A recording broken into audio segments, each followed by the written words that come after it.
Let's have sport now. The Huddersfield Giants take on the Catalan Dragons in Super League this evening, and there's a rather special guest at the game.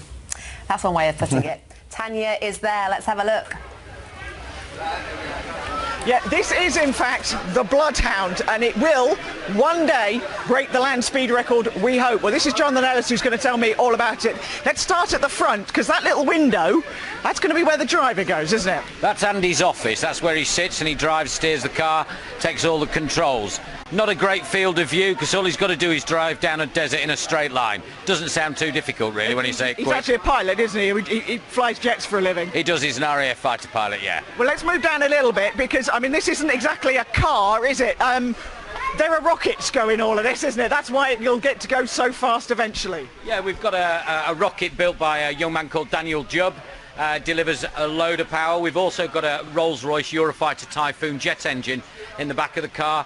Delivers about 135,000 horsepower, about the same as 120 Bugatti Veyrons. So we've got a lot of power. And how fast do you hope this will go? This car will go 1,050 miles an hour.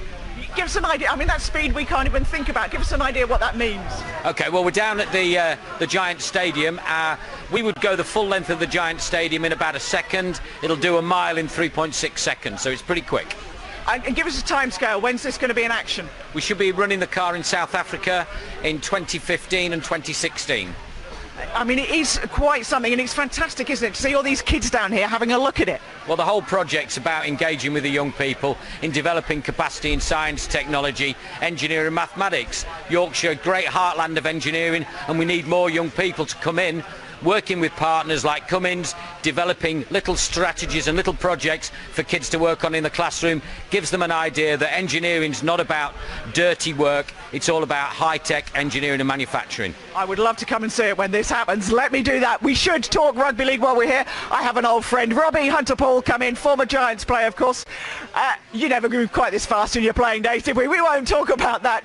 Huddersfield versus Catalan tonight should be a tasty little game. It's going to be a massive game, obviously, for the Giants sitting at second place at this point in time. They need to win the big games against the bigger teams, because Warrington are nipping at their heels.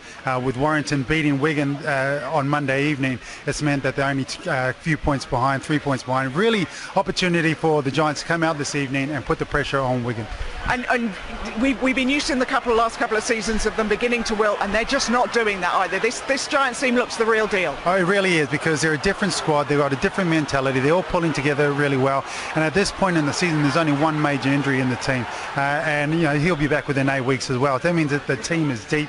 Gives the head coach opportunity to roll the players around and find the right recipe for what team will beat whatever opposition that they're coming up against. So tonight, you know, they're playing against a big pack, so they've got to come out and be very physical.